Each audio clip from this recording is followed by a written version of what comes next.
Reece Beckford, thanks for coming on the Coffee Club, bro. You're welcome, no problem. Thanks How's for having things, me. man? How's things? Yeah, good. How's the start of the year been for you? It's been obviously a busy comp period. Yeah, we're extremely busy straight from January. It's been extremely busy and it's been go really up until now. So How did comps go?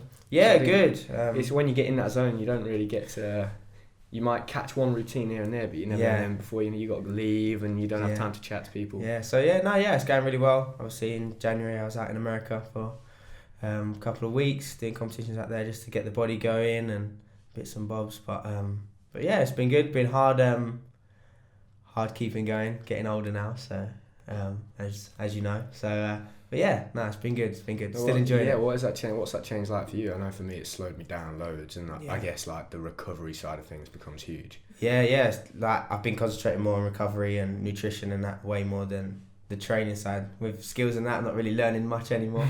Just trying to keep what I've got really. I was in the gym yesterday, and I'm trying to get Casino back. Yeah, it's been like 3 years now since I've like done it.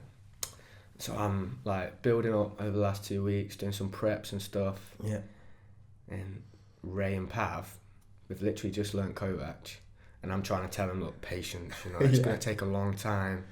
Ray catches a Casino yesterday. I'm like, oh no! Wow, like that next. It's just it must crazy. have been what it was like when me and you were doing Kovac's at 14, 15. Yeah. For the older guys, then they must have been like, wow, we're trying to do these skills. It must have been the same thing. It was weird. It was like a weird, like looking back to the past almost and thinking, I wonder what it was like for them guys. Because the older guys used to tell us stuff and you didn't believe them. Remember, they used to set Luke Folwell and people used to say to me, oh, when you get to 20, you won't be able to eat whatever you want. You're gonna put on weight. I used to think like, whatever. Yeah, I was like, no, that's just me. Like, I can eat whatever I want. It's fine. I can go to bed late. I can do all this stuff, and then as you get older, I do miss them days because I remember like I used to love. Can you remember that? Can you remember when I had moved to Huntingdon and we all used to play Call of Duty like? Yeah, them late nights Call of Duty. I always tell people I remember when Michael Jackson died. Yeah, me and you were playing World at War, and I was like, Reece, Michael Jackson's died. I think we were playing Hardcore Search and Destroy. I remember it. I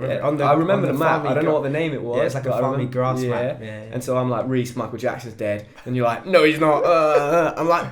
And I heard you on your headset run downstairs and go, Mum, turn the TV on, Michael Jackson, he was dead. It was mad. I always tell people that story, man. Crazy memories. Can you remember when me and you first met? I remember it like it was yesterday. Do you remember that? First met? I'm going to test you now and see if you can remember this. It was a long time ago.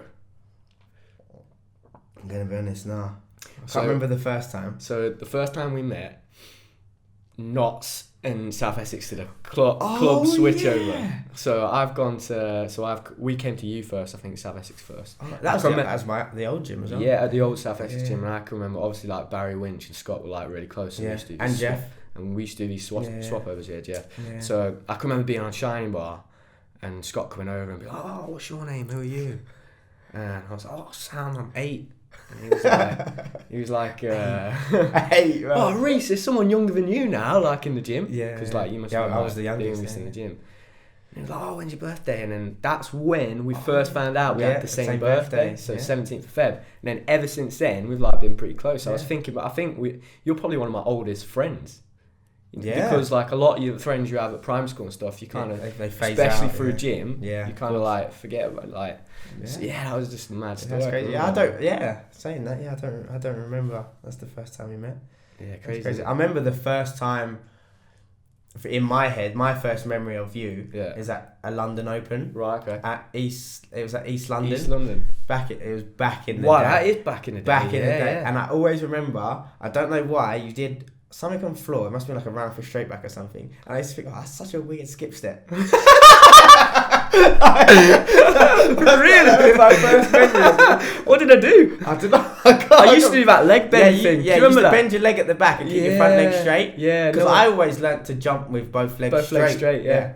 That kind I remember thinking, there must be a reason why he does that. Who's this kid? Who's this little kid with spiky hair doing a weird round? Yeah, that's what I remember. Oh, that's mad. And that was a long time. That was about the same year. It must have been around the same year. Yeah, it must have been, yeah. Yeah, wow, mate. I was trying to think earlier, like, our first competition, like when we would have competed at the same time, because you're the year younger. Yeah. So when when it was called the NDPs, you would have been... Yeah. When I was primary 3, you would have been primary 4. 4, that was my first year. Yeah. I think the first year I was saying when Ash came on, and I'd like never met him before, and kind of we had a little football match against each other's family, and we were giving him shit. Yeah. And then the next day it turned out Ash is really, really good at gymnastics. He scored like perfect. Because I remember that competition, because obviously me and Ash... Didn't you score a perfect 10 as well? Yeah, on P-Bars. Because me and Ash are the same age. So I remember, and there used to be so many of us in the age group. We did. They had to split the competition into 2 competitions, and I remember being in the second competition, and Ash had finished, and it was like, oh, Ash is in first place, like all the commentators and all that, and the announcers, and it was like, oh, is he in the audience? And everyone was like, no, he's outside playing football. That was the biggest comp in the world. That was the first time I'd heard of and Ash that as comp well. was the biggest comp in the world, wasn't it? Like in them days, there used to be like the Southwest chicken mascot thing. Yeah. Like the Yorkshire, so like Ash's region. Yeah, because it was black and red. It was regional, wasn't it? It was massive, but it was crazy. I don't know. I think back to stuff like that, and it always seems bigger when you're a kid. So I don't know whether it was because I was little and everything seemed on a big scale, or it actually was bigger than it was these days. Huge. It was massive, man. And like those early years, like you were good, mate. You were kind of like the measurement of everyone, like around our age. Because you're right, like your age group, there was so many good. There was you, there was Ash, Reece. there was Pearson, and there was all the guys from like Woking, like James Wyeth, like he was sick. And even there's a couple, even a little bit before that, you had Matthew Henley. Richard Mockery. Richard Mockery. People like that. Yeah. So that whole generation was sick. I remember going to like camps and stuff, and you guys just being really good. Like I was willing to work really hard. Yeah. But like talent wise, like you and Pearson were like the dogs. I think me and Pearson. You had a proper rivalry. Yeah. It was like. Yeah. Obviously, he's friendly. Yeah. But it was. But like Reece was competitive as well. Yeah. And Reece had the chat. Yeah. Reece would be like Conor McGregor. Yeah, 100%. You know, if Reece was involved in gymnastics now, like he'd get on the mic and just chat shit about people. Yeah. He'd love that, wouldn't he? Yeah. He was like that was his character. I can remember you doing like Flair, Maggie Shavado. Back in the day, mate. Yeah, like just being like these kids now. These kids doing it now. These kids now, mate. They're like, oh, and you think. No, I remember like some of my mates doing crazy stuff. I don't know how old I was. Really young, mate. Like 9, 10, maybe 11. Yeah, it's crazy. And like you were getting selected to all these competitions. I was like the young kid, like coming through. I can remember you guys went to, I think it was France. You go to that training camp in France, and then the other guys would go to Glasgow. Oh yeah, Leon. I think you went to Leon. Yeah, so you went to Leon. Like you and the other Reece went to Leon. Yeah, I remember that. Like I went to like. I remember Glasgow. them camps. I remember thinking, next year I want to go to Leon. Yeah, because that was like not the elite, but it was like the better ones of they the group. took like the best, like, and that was like the pedestal. It was like, okay, that's what you got to aim for. I was thinking earlier, it's crazy how like we used to go to France and like learn from France, and then as a country, like Great Britain got so good that they started learning from Japan and China. It's crazy. It's crazy, man. We did them camps with. I can remember thinking at the time. We did the first ever training camp with Japan in 2009. Yeah, at Lilleshall. Yeah. Is that when Canada was there at the same time? Yeah, but we always had, and we thought it was great at the time. But there was always this rule put in place by the Japanese team that they were allowed to film us, but we weren't allowed to film them.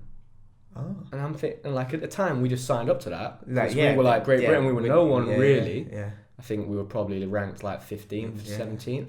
So we were like, this is great. We get to train with Japan. They'd send their juniors that weren't going to be competing against our seniors anyway. They'd never send the seniors, and they sent like 5 camera guys. They filmed everything we were doing, but we weren't allowed to film what they were doing. Wow. Crazy, isn't it? Yeah, I never knew that. Yeah, it's mad that. And then when I went to Japan in 2015 with Sergey, the guy that had been their national coach and he was head of their national centre, he had told me that all of the Japanese athletes, when they get onto the national team, them and their coach have access to a database, and they can basically type in Reece Beckford and it comes up with every video they've got of you. No. Yeah, crazy. That's what we're competing against. I was like, oh my God. Whoa. Yeah, it was weird. He asked me to go into like his office, and it kind of looks out on Mount Fuji. Looks over that. Yeah. And like, I think partly he wanted me to see Mount Fuji. But partly he was showing me what we were dealing with. Because there was like 3 guys with like headsets on, looked like some futuristic shit, like on computers, like analysts. And I realised analysing the videos. Yeah, and I saw CCTV cameras of the gym, and it was only me training. and I realised they were filming all of my training even when I was there training at the National Centre. What? Yeah, because they get gymnasts to come in all the time. They just film everything that they do. Like, it's brilliant. Genius. It is. It's crazy. But you can. That's kind of what That they're is competing crazy. against. You know That is what I mean? crazy. Yeah, it's next level. It shows. Well, you look at Shows, like yeah. a few years ago when they sent that guy to what's his name? He coached at your gym. Taquito. He was a volunteer, right? Yeah. He was a volunteer, and they sent a guy to Loughborough who worked as like a biomechanic. But he would go to every English and British, record everything, and send it back. That's crazy. Yeah, it's crazy. Can you imagine that? So they sent a guy in everywhere. Yeah, they sent a guy to America. Yeah, they goes to Stanford, didn't they? They sent NCAA team, did the same thing for 2 years, and then came back. That's crazy. That's next level. That's like some Barcelona, Manchester City kind of money. That is. It's mad, yeah. Like that is crazy. Where we've come from, it's crazy where we've come from, like you said, because we would go out and learn from these countries. Yeah. I remember, like I talk about it all the time with like the people from our generation, like we didn't have anything, terms of like we didn't. We speak about it, it's like we were ranked 23rd in the world. We didn't qualify anyone for Athens. Yeah. We were just doing it because we loved it, and we bought into this idea that was sold to us that. Like if you got to an Olympic Games, that's what it was the best you could ever do. Like it wasn't to do with money. There was no financial. All the best coaches at that time. I think if you were a head men's club coach in the early 2000s, you weren't getting paid more than 15 grand. No way, yeah. A lot of the coaches, I remember like a lot of the coaches having like 2 jobs. Yeah. So they would like do their day job and then they'd come to the gym, coach us, and working crazy hours. Yeah. Like doing like the longest days just so they could coach. Yeah, it's crazy. Mate, I remember Sir coming in at like, he'd come in early doors with us. Because Like you half used six, to we train train half six. before Christmas. Then before school. Yeah, then he'd coach half one. He'd coach like Nathan Dunstan, Sam Lindley, and then we'd come in half three. He'd train coaches until like 7. Then he'd have his other little group alongside. Then he'd do adults till 10. Then he'd start like crazy madness. Crazy, yeah. But it's good though. Like I think that's kind of missing a little bit now. Yeah, that love, just that pure, just doing it because you love it. Yeah. When other factors come in, it kind of changes the dynamics. That's just of the the sport, times though. Like it's great that the sport's getting that coverage. Yeah, we'd have killed for that when we were kids. It's like watching the Superstars was like crazy. It was surreal, man. It was an amazing crazy. Like just to bring. The thing for me, because I was on shore going for, I'm a traditionalist, like me, and we were winging it. We were proper winging it. Like even till the moment we all went out to do high bar, we had had a little chat just in the little bit where you walk out and we're like, right, we need to try and hit these bar routines. This is the first ever one. Yeah. We were all invested in it doing well because we want it to happen again. Yeah, of course. Yeah. We're like, if we're live on TV and we just all fall off, it's gonna look shit. Of course.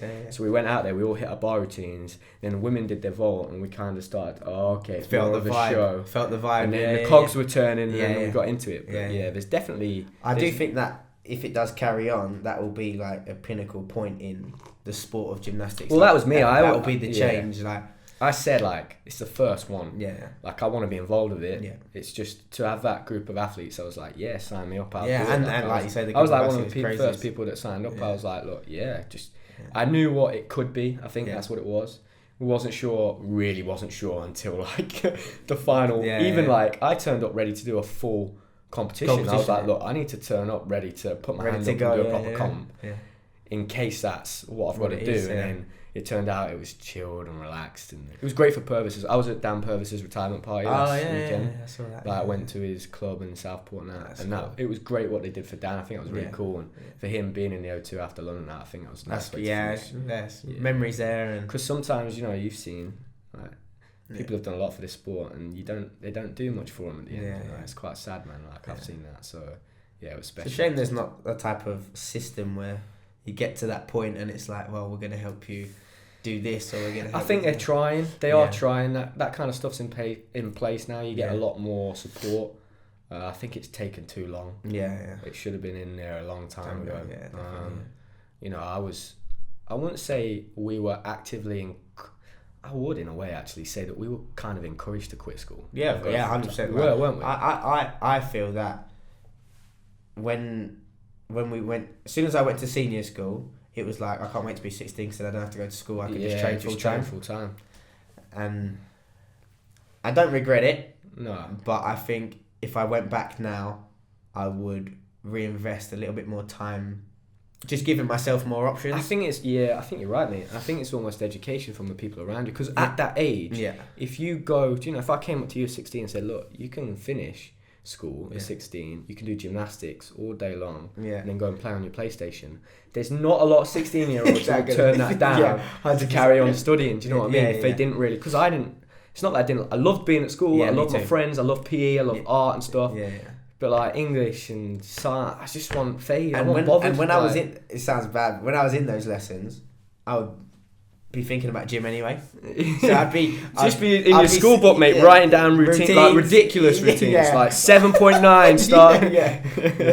I remember them days. Definitely. Early days, you were like domestic wise, like competing at English and British, London Opens. You were winning everything.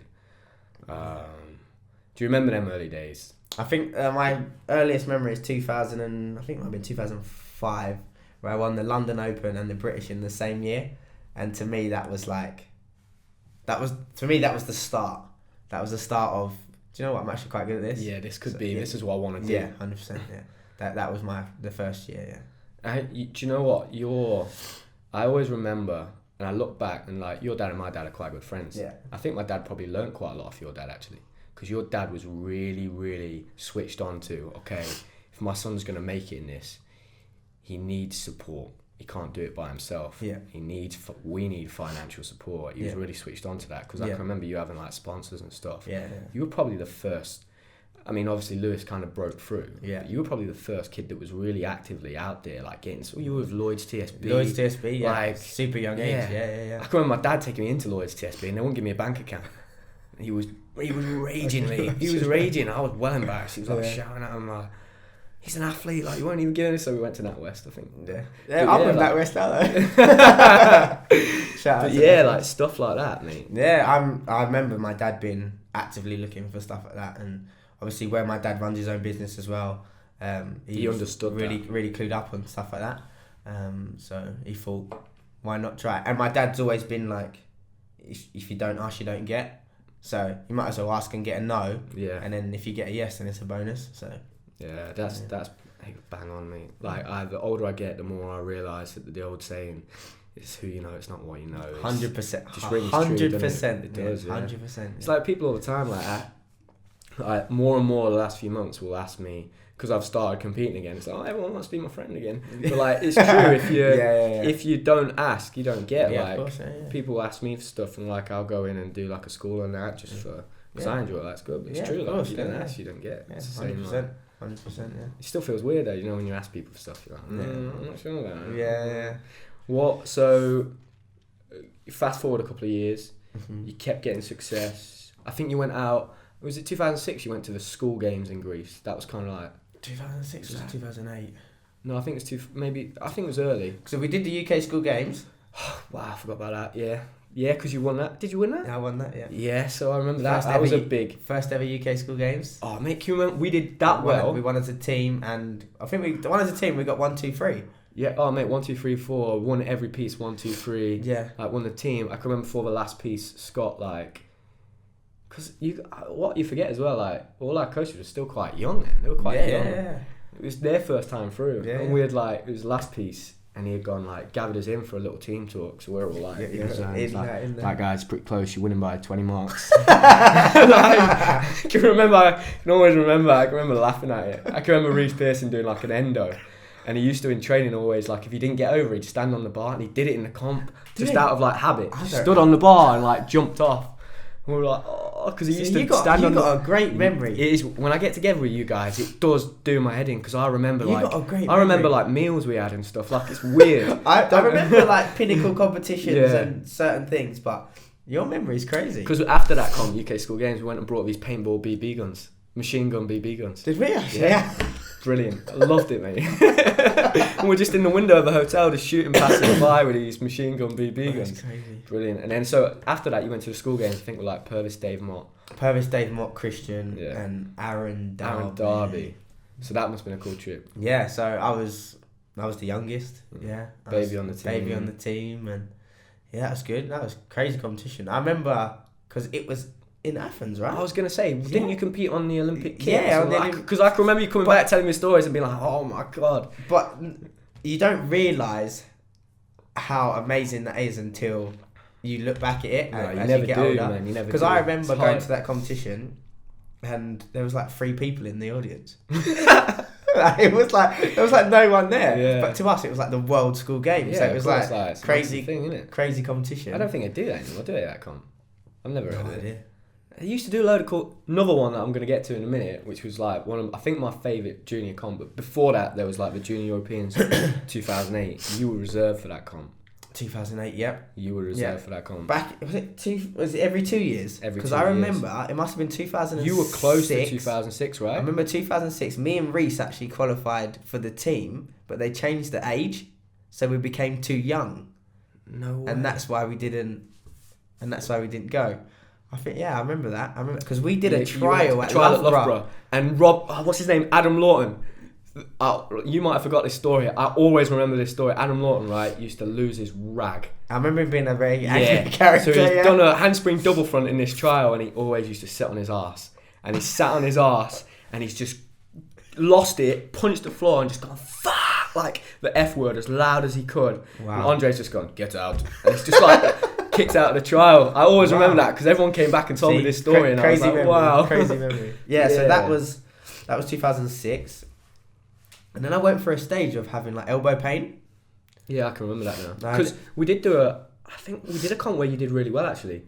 2007, we went to Switzerland.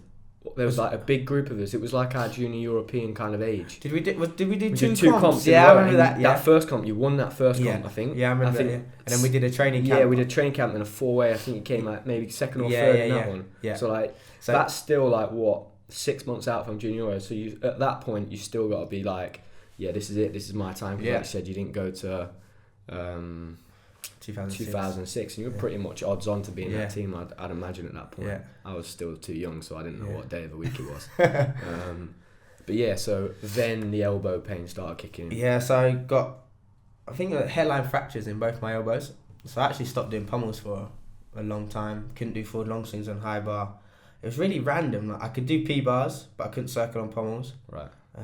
Like I said, couldn't do forward long swing on high bar, and so I just had to deal with that for I can't remember. It must have been until like 2009. Must have been a year or so, year or two. And I remember missing out on because just before the Junior Euros there was a competition in Ukraine. Right. And I remember being at the gym and just coming back from my elbow, and Scott saying to me like, if you want to go to Junior Euros, you're going to have to do this comp in Ukraine. And I remember training my arse off to try and get to that competition. And towards the end of like the build up, I started getting elbow pain again. And it got worse and worse and worse to the point where I couldn't straighten my right arm. So I had to just couldn't do it. Yeah. That's sad, man. Yeah, man. It's crazy, isn't it? Because you forget about these things. You get so like, this is what I've noticed about having these chats and just speaking to people. Yeah. You're so engrossed in your own journey, you forget about everyone else. Everyone's got such an amazing story. It's just a story to tell. And so 2008 comes by, obviously, team goes, wins a gold medal. It's it's a massive thing. It's like the first team medal. Can you remember what that was like for you at the time? I remember seeing that. Was it hard? I remember thinking like, because we was all, I think our generation, we was all very close. And we used to train so much together. It was like a win for everyone. Yeah. And in me, as my personality, I've always been very much like that. Seeing others do well makes me happy. Stuff like that. So seeing you guys do so well was crazy. Yeah. Just give it, and then it was like that buzz, wasn't it? Because then I've always felt I got the ball rolling. Yeah, got the ball rolling, and then Lewis went on that summer to win like the medal and stuff, and then it was just exciting times, and we're getting some funding. We got the incentive stuff brought in. Like you could win, you could get prize money if you do well. So it was wow, this is like our sport had never seen this. Yeah, definitely. So then going into like 2010 Junior Euros. Yeah. You must have been in your head like, well, this is the one. You It were going had to be the one. You were going to be 18. Yeah. I remember 2009 was internationally for sure as a junior was definitely must have been your best year. Yeah. Because is that the year we went to Australia? Yeah, because we went to AOF. Yeah, we went to AOF in Australia. And that's what I was going to bring up. Yeah. That trip for me was my favourite trip as a junior. Yeah, that was crazy. Like 2 weeks in Australia. Yeah. Just at like 15, 16. Yeah. Just like, I remember it, man. Like, Yeah, it was sick. amazing. Yeah, it was all crazy. 4 of us were in that same apartment. Yeah, I remember that. Yeah. We were obviously like, we could still eat what we wanted. Yeah. So the sweets and chocolate they had in Australia Chris was mad. crazy. Yeah, Just seeing like these white Galaxy bars and stuff. We were just like, oh, What's that's going all. We on? were just living off sugar for like 2 weeks. Yeah, that's crazy. And the competition was great. Yeah. I can remember being there in China, being ridiculous. Ridiculous. Doing front rise, double backs, bellas. And then they just back then, it sounds weird saying back in those days. Yeah. Back then, there was no. I don't think there wasn't a junior No, code, was there? no, There was just a code, and you just the skills that you could do. The skills. So you could do like straddle fronts, rollouts. I mean, like your floor routine back then. Yeah. Thomas roll, half roll, the Chinese are doing long swing door backs, and we're like, can't beat these guys because we're still doing damned off studs. Yeah. But then they were getting rinsed. Yeah. I don't know whether that was like a thing between all the other judges. We're just like, right, let's just. Let's but they were getting rinsed and scoring like 13s, and we were getting rid. And we actually we went on and won that comp. We all did. We done really. It's like one of my favourite photos of all time is me, you, Max. Yeah, Ash. we replicate that photo. Yeah, that first, like every time. I mean, I'm not getting married anytime soon, but the next time we'll be a bit older and we'll have to be like the third one. Yeah. Max's wedding, obviously, we've got like that. We've got one. Photo. That's one of my favourite. We got one in on Dad and Stag Do. Dad and Stag Do, Keaton Stag Do. Yeah, just one of my favourite trips, man. It was just an amazing time. Like, I look back, it's one of them things where you look back and I just smile. Like, it's just like, wow. Definitely. I can remember going out for dinner on the last night, because we'd done so Did well. we go to the We went to Sydney Harbour. Yeah, that's it. We walked around, went to the Opera House, and then we went for food at this like expensive restaurant. Kangaroo and alligator or something. You got it. See, your memory's not that bad. Yeah, that's it. So the head of Team GB, the chef de mission guy, we had won that many medals. He was like, I'm going to take you out for dinner. Yes. And he was like, you can buy whatever you want. So we're all like, right, we'll have kangaroo and we'll have crocodile. And the dinner's come to like 150 quid each. And we're like, and he's paid it, like, to put it on a card, like $2,000 on the card, like that. Mad. Amazing memories. One of the weirdest things about that trip for me was we're walking to Mackey's, and this woman just runs up out of nowhere and goes, Reece! Oh my god, I completely forgot about that. We turn round and she's like, I'm your auntie. And I'm like, what? It's like I was watching like a TV program. I'm like, what's what? What's going on here? Like, and she's like, Reece, I'm your auntie. And you've never seen her before. And you're like, right. She was carrying a little photo of me in her purse. This is how long ago. She didn't have a photo on her phone. Yeah. She had a little photo of you in her purse. And she's like, I'm your auntie. This is mad. That's crazy. I remember at first thinking, what? No, it was so crazy, man. I can remember all just like turn around like on our way to get like a double cheeseburger. She was like, this woman just ran up. And like, she said, have you seen your mum and dad? Yeah. And I was like, no, I haven't seen them today. They came to watch. And then remember Ali, the physio, he came running across the road and was like, oh, just see your mum and dad in Subway. I was like, yeah, they're in Subway. Crazy, mate. I forgot about that. Have you seen, does that auntie still live in Australia? I'm going to be really? Really? No way. I was like one of the weirdest. That was the first and the last time really? I've ever seen No way, mate. Yeah. You should reconnect. Send her. Remember that time? Because that's 10 years ago now. A decade later, you should send her a message. That is crazy. That was just mad, though. I can remember that being crazy. Crazy. And so that trip, amazing. Same 2010, pretty good build up, right? Yeah. Like you had a pretty good build up. I think we had done we'd done a 4-way. Yeah, we done a 4-way in Ipswich. Yeah, did you win that 4-way? I think you come first or second. Yeah, I think it was me and you. Me and you, yeah. Me and you, yeah. like we're doing pretty well. Yeah. And then we go into Euros 2010. Obviously, it's a big thing. We're reigning champions. Yeah. There was a massive palaver with the volcano. Oh yeah. Do you remember that? Yeah. So like Russia and Ukraine couldn't fly. Couldn't fly because of the. So it was just it was a weird thing. Yeah. It's crazy, wasn't it? So anyway, you can only compete against who you compete against. Yeah. We went out there, did the job. Yeah. Won the team again. Yeah. Team gold. Yeah. Did you missed out on the all-round final? Missed out on the all-round final. That was difficult. I remember that being difficult for you. Yeah, because obviously you can only have 2 per country. I qualified 3rd behind you and Max. That was quite a difficult time. Yeah. It didn't hit me until after though, because I remember still being in Birmingham, right? Yeah, Birmingham. Yeah, still being in Birmingham and obviously watching you guys compete, and I'm still training because we got finals and stuff like that. So I'm still engrossed into the competition. And it's that thing, innit? It's when you leave and you go home and you sit by yourself in your bedroom and you're like, that's when it all. I remember sitting and watching you guys though, because I was sitting with I think a lot of families came to watch. Yeah. I remember sitting and watching and thinking, I wish that was me out there. It's not like I wish that person won. I wish I was out there. Yeah. Do you know what I mean? Yeah, I can remember that being a tough time for you. Yeah. But that led into what again was probably one of your best moments, competing at Commonwealth Games in Delhi. So going from junior to senior within straight how many away, ever months? Quick. Yeah, that was quick, mate. Like people take for granted now, like how many of us did that. I jumped in straight away. Yeah. You jumped in straight away. Max jumped in straight away. Yeah. Like it's very rare that. And that was when now. the rules start. Like now, like it's 8 moves as a junior.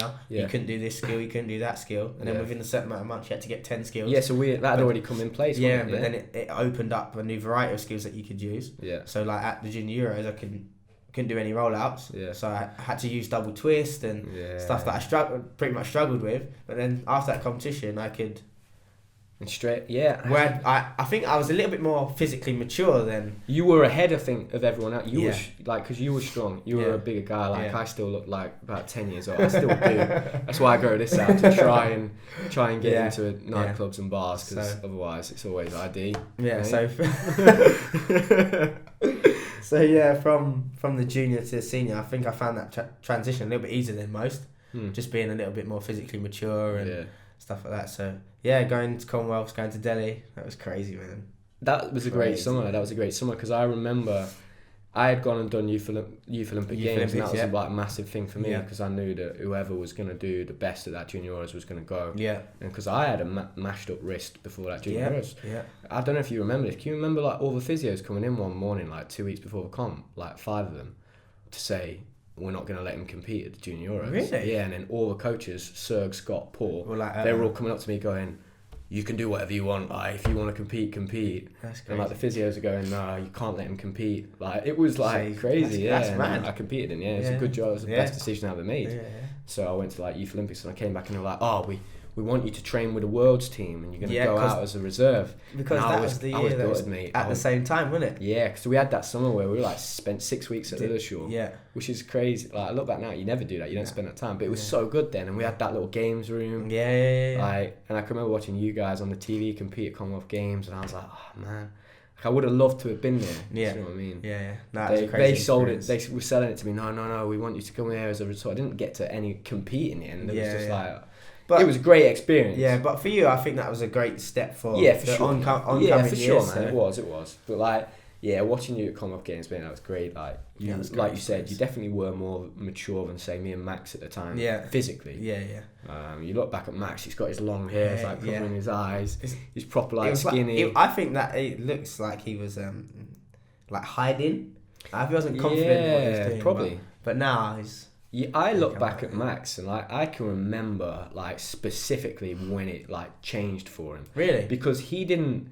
There was a time where not like I wouldn't say it's not that he didn't care, but there was a switch where he went, okay, I want this now, and he started. It's go time. It scared me. I was wow. He was working like a.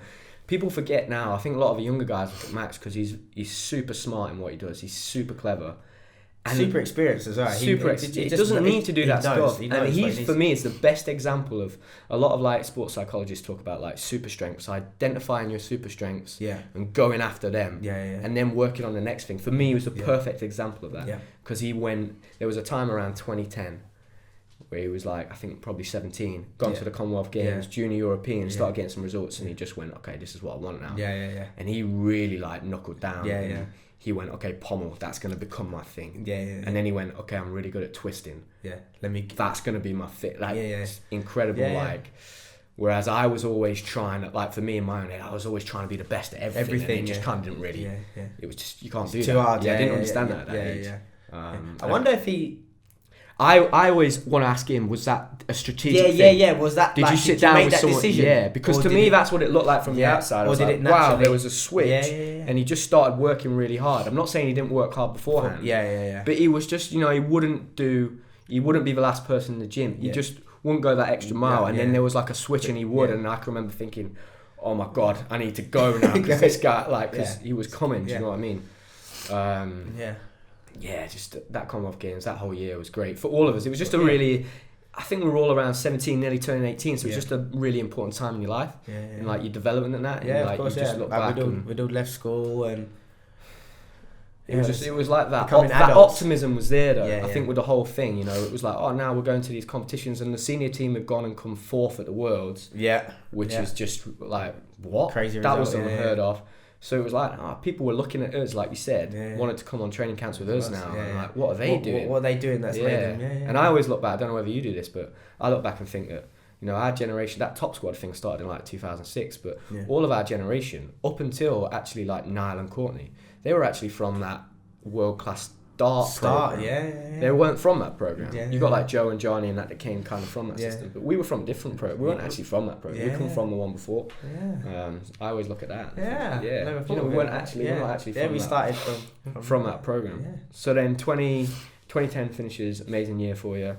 2011 going into 2012. That kind of period was really tough. I'm trying to think back. I can't remember too much of what your journey was like then in the lead up to 2012. It was a bit of a struggle. I think, looking back at it, I think there was a big pressure of being from London, being a person born in London, and trying to go to London 2012. Yeah. So there was a big pressure put on me about, right, you're the Londoner, you got to go to London 2012. You're London, you got to go to London 2012.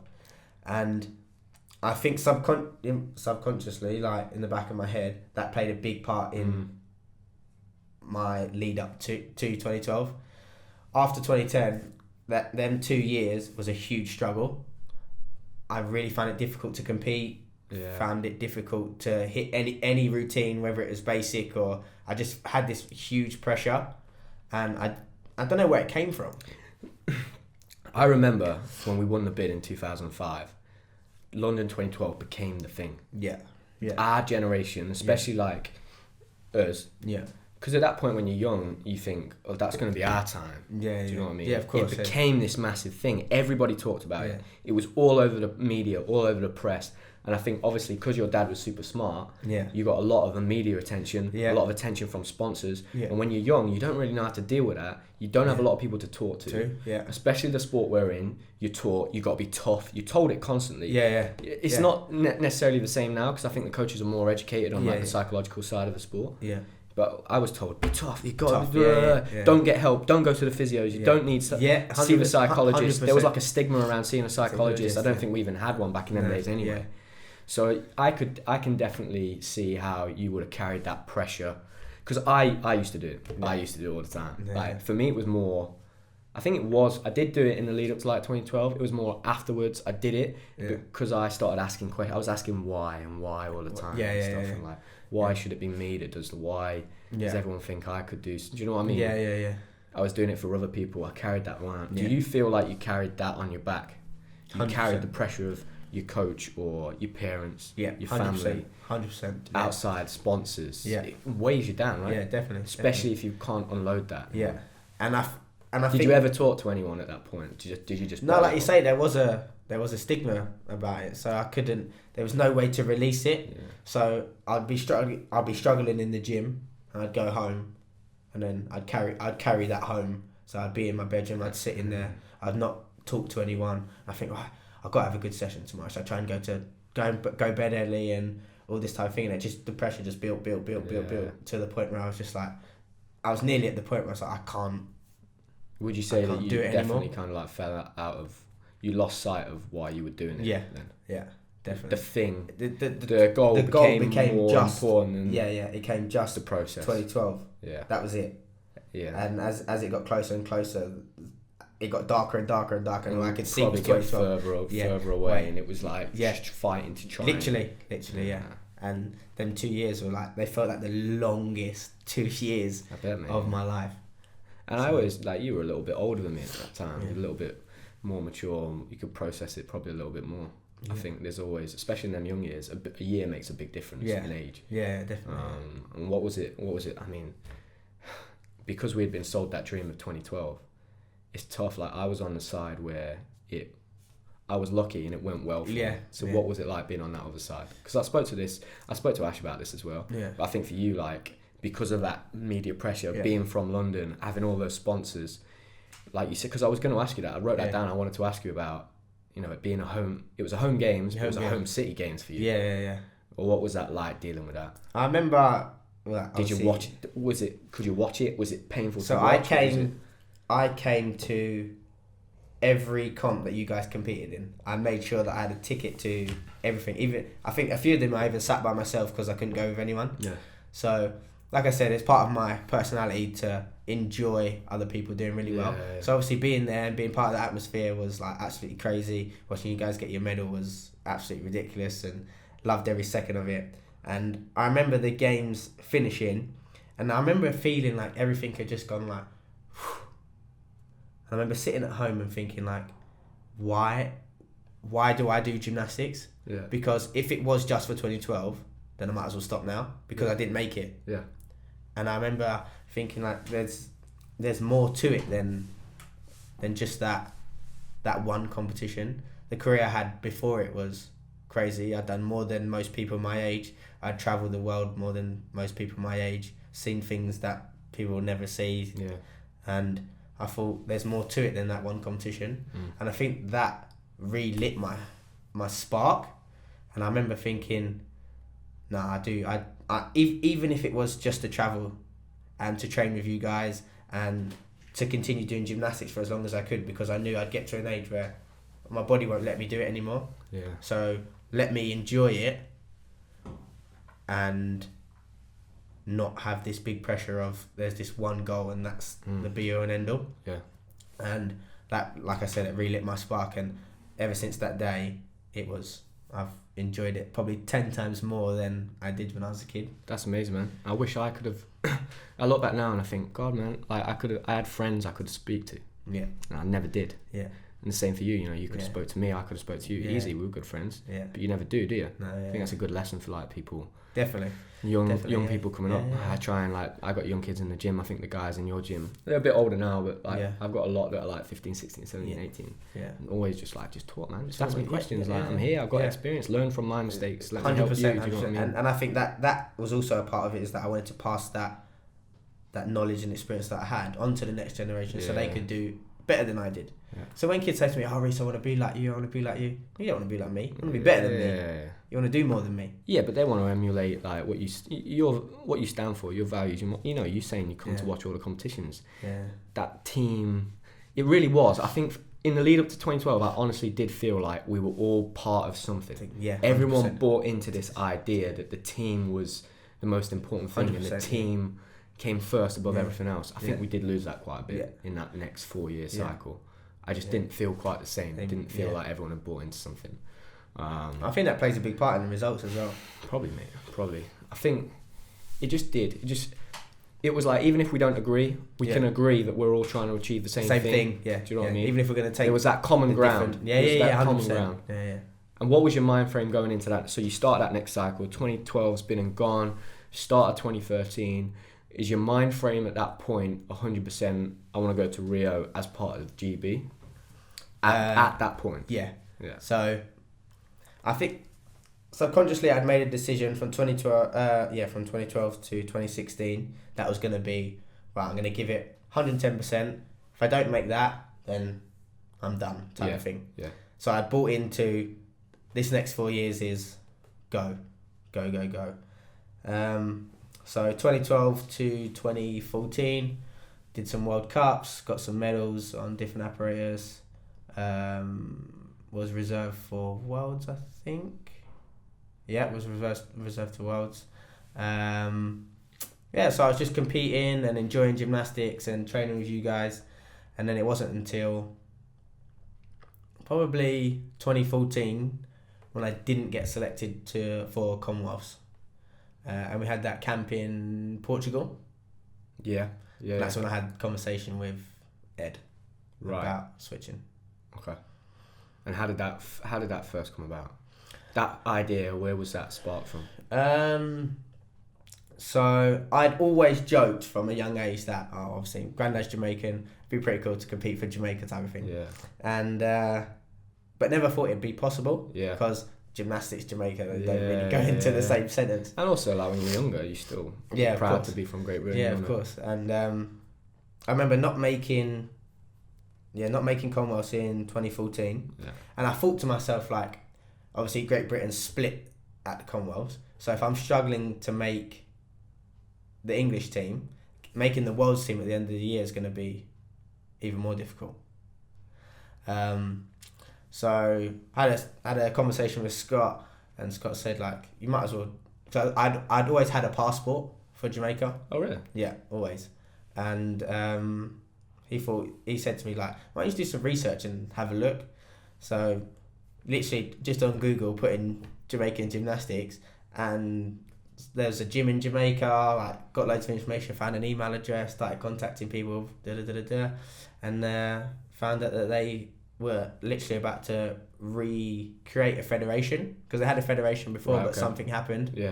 And I said, like, if I can help, let me help, type of thing. Obviously, told them my history, where I'd come from, and they was like, yeah, we'll be more than happy to have you on board. So again, that was like a re-spark. It was like, oh, this is like another opportunity where not only for myself, but I can inspire kids in Jamaica that there's more than track and field, there's more than football, there's other sports out there. So yeah, I had a conversation with Ed 2014 and said, like, I'm not going to retire, but I want to compete for another country. Yeah. And the rule was that the country you compete for, they had to sign you off and agree that you can compete for another country. So he had to write a letter to release me. Right. Okay. Yeah. Which I thought may be difficult. I thought he might be a bit like, oh, right. Well, we've invested into you. We're not going to then just give you to another country. But they were super supportive. Scott was supportive. So yeah, 2015, 1st of January, I switched country. Fresh start. Yeah. First ever Jamaican to compete at Worlds? Male Jamaican. Yeah. So they had Tony Ann. She competed at 2013. Is that Antwerp? Yeah, Belgium. Yeah. Yeah. And then so I think that she's done Tokyo. 2011. 2011, yeah. Oh wow. So she did 2011, 2013, and then there was three of us at 2015. Okay. 3 men and 3 women, I think, or 2 men, 2 women. I'm not sure. I can't remember. There was definitely 3 of us. I think there was 3 of us. Yeah. That must have reignited your career. That must have been it was a fresh start. Literally. I can start again. New chapter. Yeah, fresh start. Yeah, it must give you a buzz in the gym. Yeah, that. and I think knowing that I could then show the world my gymnastics was a great fuel for my training as well. Oh, I bet, man. So yeah. it's crazy. Because it's tough. You know, it's only ever 4, 5, 6 guys that get to compete at these comps, man. Yeah. And like, if you've dedicated your whole life, you know, I never like, if you change nationalities, and it gives you an opportunity to do what you love. I think that's, especially when you've got such a steep family history with Jamaica, like, and you're right, like, you and Lewis always used to joke about competing for Jamaica. He still was, I think, Lewis, like, a year ago, he was like, oh, I'm going to come back and compete for Jamaica, for Tokyo or whatever. I think that ship sailed now. Yeah. But yeah, so what was the process like into getting to 2016? Was it possible? At that point, did you know? It was going to be a slim chance. Right. Not because of ability, but for timing and stuff? Right, okay. So you have to compete. I think the rule was you have to compete for the country for 2 years. And obviously I started beginning of 2015. And I competed for Great Britain 2014 towards the end of the year in a competition in Spain. Okay. So when I had my conversation in Portugal with Ed, he was like, oh, I want you to do one more competition because I've already entered you for it. I was like, alright, cool. I think it was in like November or something like that. So we went to Spain, did that competition. But that competition was the competition that didn't allow me to go to the test event. Oh, you're joking. So 2015 we qualified a space for test event, which is the first time ever for Jamaica. But due to timings I wasn't able to go. So that must have been annoying. I imagine that's more frustrating than anything. I think knowing that it was going to be a slim chance of actually already going, kind of accepted it in your head. I'd accepted it and thought, you know what, if I do go, it's a bonus. Yeah. But if I don't, I was ready. I was ready for that. Right. So one thing I've always wanted to ask you, and I've always wondered, you know, when you were coming up, you were obviously incredibly successful as a junior. and you were like tipped to be, you know, go to an, you always are. When you're a kid, it doesn't matter if you're successful, especially in a sport like ours, you're tipped to go to the Olympics. Yeah.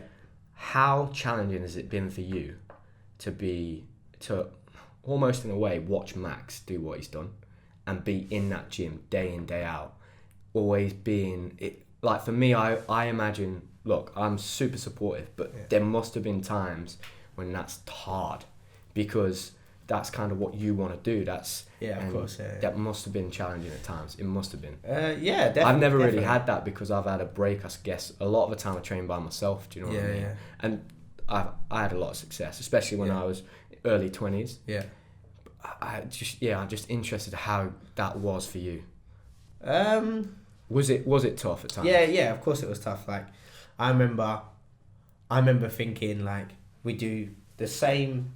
Obviously, because we're both coached by Scott, we get set the same program. We do normally the same amount of numbers and all this type of stuff. Yeah. And even it sometimes even in the gym, I'd have so many successful sessions I'd have in ratio to good to bad sessions. Yeah. I would have more than he would. Yeah. But then he would obviously go off and do these crazy competitions and do so well. And I did used to think to myself, like, what is it that I'm doing that is not allowing me to move forward? But I just made peace with that. You know, it is what it is. I can give 150% to everything that I do, but sometimes it just doesn't work out. Yeah. And I think that was my way of dealing with everything. Yeah. So yeah, I've always wondered that, man. I always thought that must have been quite tough. And I think as well, I had the same kind of conversation with Ash as well, with Niall. Yeah. You know, training with Niall alongside Niall and that. Because I've never. It's not that I've not had that, but from afar almost. Yeah. Not every day. Do you know what I mean? Yeah. Right. Yeah. But it's amazing that you got to that point where you could just be like, it is what it is. Yeah, it is what it is, and you can only do your best, man. I think, and if your best on that day is 7th, it's 7th. It is, yeah. If your best on that day means you come first, you come first. Yeah, but 100%. Yeah. It's just the way. Like I said before, like my view's always been, I've been able to do more than someone my age, a normal person my age, and I've had opportunities that a normal person my age would have never had. Yeah. So why not enjoy it while I can? Yeah. Rather than dwelling on what could have been or what could I have done type of thing. So. No. Yeah. I just think that must have been tough, and you've obviously dealt with it really well. So I'm not sure. I think I would have struggled with that. Yeah. I think so. Yeah. I think that's just me as a person. My personality is very. I think it's very probably much because like when I was younger, I measured my success off like achievements and medals. And I compared myself to other people rather than being where I am now. The place I'm in now, and I have been for the last few years, is just it's my own journey. I don't really care too much about anyone 100%. else. Like, what's your bond been like? Because your bond with Scott when you were young was like crazy close. Yeah. You two were like best friends. Yeah. How important has he been on your career? And then I can remember there being a period where you were contemplating like moving away. Yeah. What was that like? And like, because I always say to young gymnasts now, if you can stay with your coach, your personal coach, you should always do that. Yeah, 100%. I believe that. Yeah. And I imagine that you feel now you're so glad you didn't move away. Yeah. I think the moving away was everyone wanting the best for me. Yeah. Obviously, Scott never wanted me to move away. Yeah, of course. But Mum and Dad were like, if you could be with the national coaches, you're going to be in there a little bit more. And especially with what I was going through as well. I was struggling.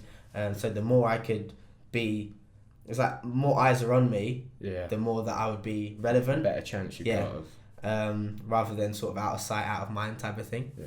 Yeah.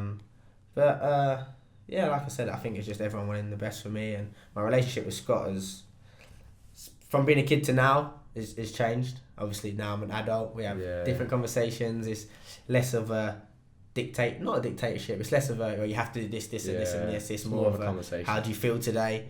Yeah. Because if you don't feel too good, there's no point me trying to get you to do something because it's just going to be a pointless session. Yeah. But even outside the gym, your colleagues now as well, right? Yeah. So he's my boss as well as my coach. So he's important in all aspects of my life. Yeah, exactly. Yeah. But Yeah, no, I think, like you say, staying with your personal coach, and if you can develop that relationship, like I think you and Serg have, is developing that relationship from a young age to being an adult to then becoming friends, and I think that's a great journey in itself, and I think it's really important as well. 100%, mate. Like the bond between a gymnast and a coach is really special. Like it's, you know, when you're growing up, you probably spend more time with your coach than your parents. So they become a huge part of your life. Yeah. And it's great. I love it when I see someone that stayed with a coach the whole way through. Yeah. Like it's a good story. Yeah, of course. Like I mean, how many years have you been with Scott now? It's got to be. I think he's been coaching 20 years. Yeah, probably 20 years. Probably 20 years. 20 years. That's incredible. That's an incredible journey. That is. Yeah, it's amazing what you guys have achieved. Yeah. How's it been trying to fund yourself? Because that's tricky, right? So 2015 when I switched, I lost funding, I lost medical, I lost everything, and I just obviously coaching was going to be the best option for me because I was already at the gym. It's what I know, so I got a part-time job coaching at the gym, and I just tried to do enough hours so that it matched the payment I would get when I was on funding, because I knew I could survive on that. Because in 2012, obviously, at the age of 20, I moved away from home to be closer to the gym. So as long as I could fund that, that was my first thing I needed to do was fund living. Because if I couldn't live, there was no point in trying to go to competitions. So I did that. I think it ran up to about 20 hours a week. So it wasn't crazy, but the hardest thing was training, then coaching, and then doing that Monday to Friday. So I'd get to Saturday, and most of our competitions, our domestic competitions, would be on a Saturday. So sometimes I'd go to competition, I'd be just screwed. Yeah, absolutely destroyed. But I learned to manage my time and stuff like that. But a lot of life skills, taught you a lot of life skills. 100%. Yeah. And like now you're coaching, you're still coaching. Yeah. Do you feel like you got into coaching because you needed to get money, but now you enjoy coaching? Like, is it 100%. Is it something you're like going into? I think as well, I made the decision to actually coach women's. Yeah, I can always remember from a young age you always saying that. Yeah, I remember saying, I want to coach women, and I don't think that's weird. It's a bit of a different thing to like a guy gymnast going, I want to coach women. I think, and it was because I think coaching men's, I would have been and done that, and I think I could give more to have a bigger impact. The women's gymnastics, because I could bring so much from the men's side, because I know we spoke about it before. It's like two different sports within 100%. The same sport. Yeah. And I think then if you could build a bridge technically and the views on the sport from men's to women's, I think it could have a huge impact, and that's what I wanted to do. And that's the reason I started coaching women's. And when I spoke to Scott about getting the job coaching and stuff like that was one of the biggest reasons that I wanted to do it, was to create that bridge. And I think it's helping. So having that impact on like the girls and their training, the competitions and stuff. Probably gives you a good break from men's gymnastics as well, because you still are in the gym, but at least it's something completely different. And again, I'm challenging myself and I'm learning, and growing up, obviously, like you say, going to school and stuff like that, it becomes a little bit of a burden. But now I'm older, I want to learn new things and I want to challenge myself. And I think doing women's, obviously I'm having to do the qualifications and stuff, and I'm having to learn things, learn new things, but also adapt the things that I already know. So it's like, for example, like I've always been pretty good on high bar, so I understand how the bar bends and how it feels, but then I just adapt that to A bars. It's transferable skills. It's still transferable. So, I mean, we all do backflips, the same thing, guys and girls, but we teach it completely different ways sometimes. No, that's great, man. I think you'll have a huge impact on women's gymnastics. I always do look at that and think, I feel like we could step in there and really help. But a lot of the time, the kind of reaction is like, whoa, what are you doing? But I think that would take time. It'll just take a bit of time. And what does it look like now? Okay, so the main goal, Tokyo. What's that process look like? What do you know?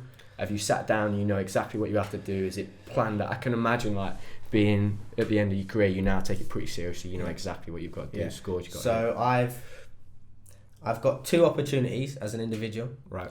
So this year's Worlds in Germany. I have to come in the top 12 after you've taken out people that have already qualified as a team. Okay. And apparatus medalists. Right.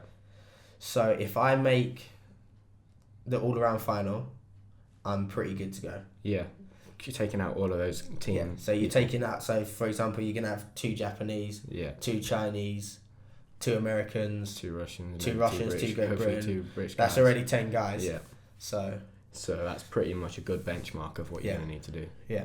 And then my second opportunity is you have a continental championship. So for you guys it'll be Europeans. Yeah.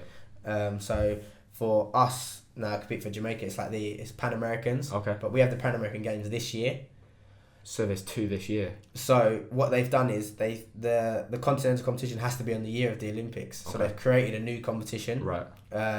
So I have to come either first or second all around at that competition. Wow. So that's an even bigger pressure. Yeah, that's tough. So, but it does give me gives you another chance. Second opportunity. And when is that competition? I think it's like February or March time next year. Kind of normal competition. Yeah. So it's pretty much all guns. Are you taking a bit of time to just because it's almost like that big deep breath in before you've got to go. Yeah. So like I said, and that's the experience you've had twice now, 2 Olympic Games. So you know that the younger guys they kind of don't.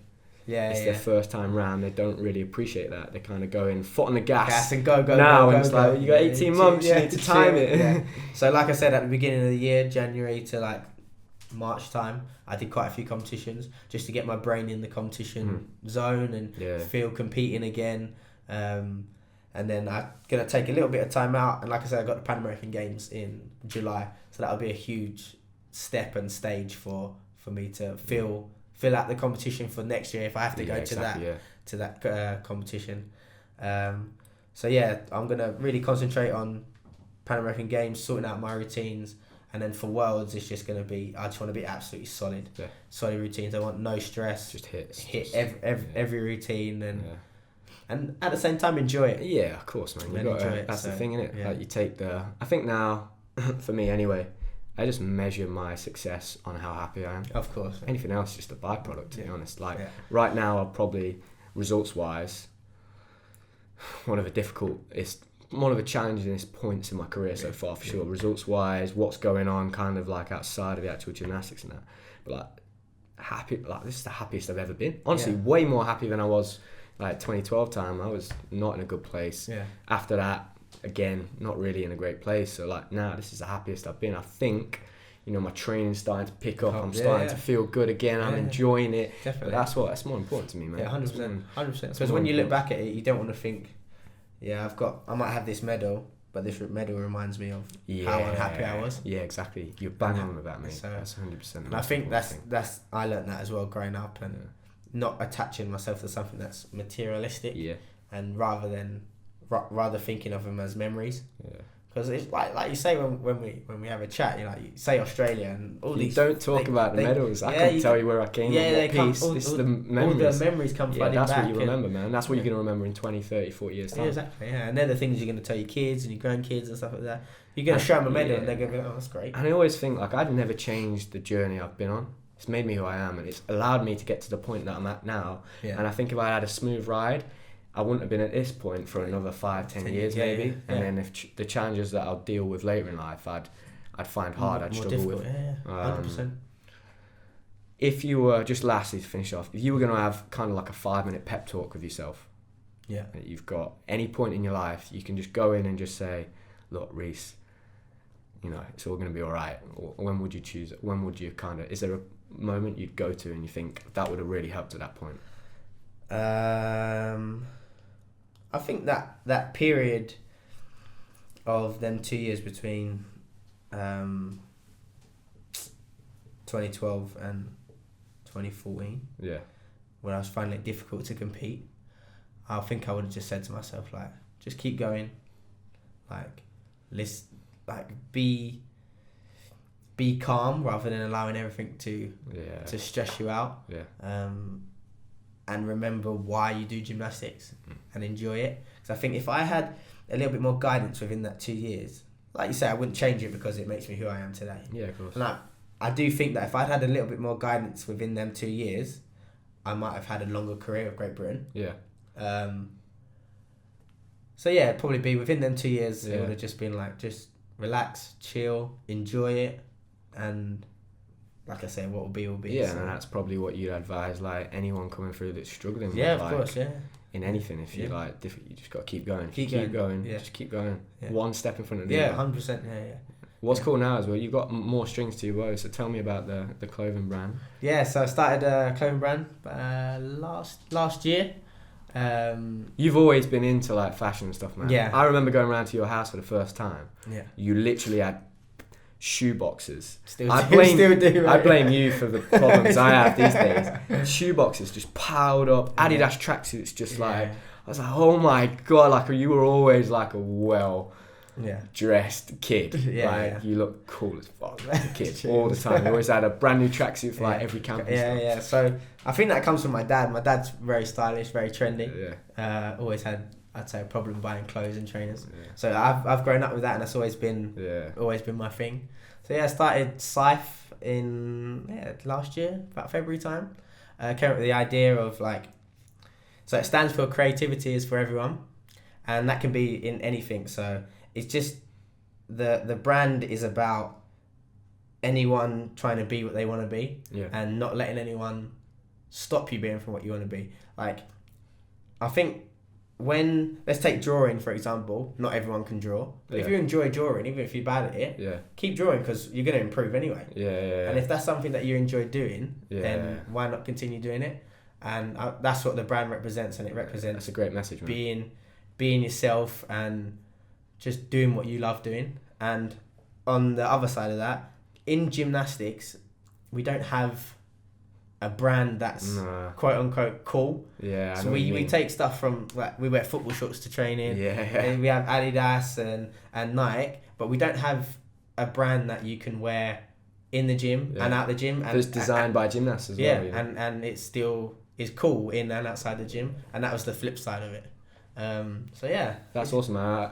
I guess that gives you another focus as well. Of course. So it helps. That's my little another string to the bow. That's the thing that I enjoy doing. I enjoy designing the clothes. I enjoy the business side of it, and it allows me to shut off from the gym. Because where I'm in the gym training and coaching, I can come home, switch off, but still be productive. And even if it never takes off, I can. It'll help. I'm sure you've learned, and I've learned a lot. On. Exactly. So that's brilliant, man. And you're still doing YouTube. Keep it up, mate. I love seeing it. I love checking in every night. It makes me feel like that kid. Do you know what I mean? Because we don't talk that often. We should talk more. It's the same with everyone. But I can like step into your life a little bit and then just see what you've been up to.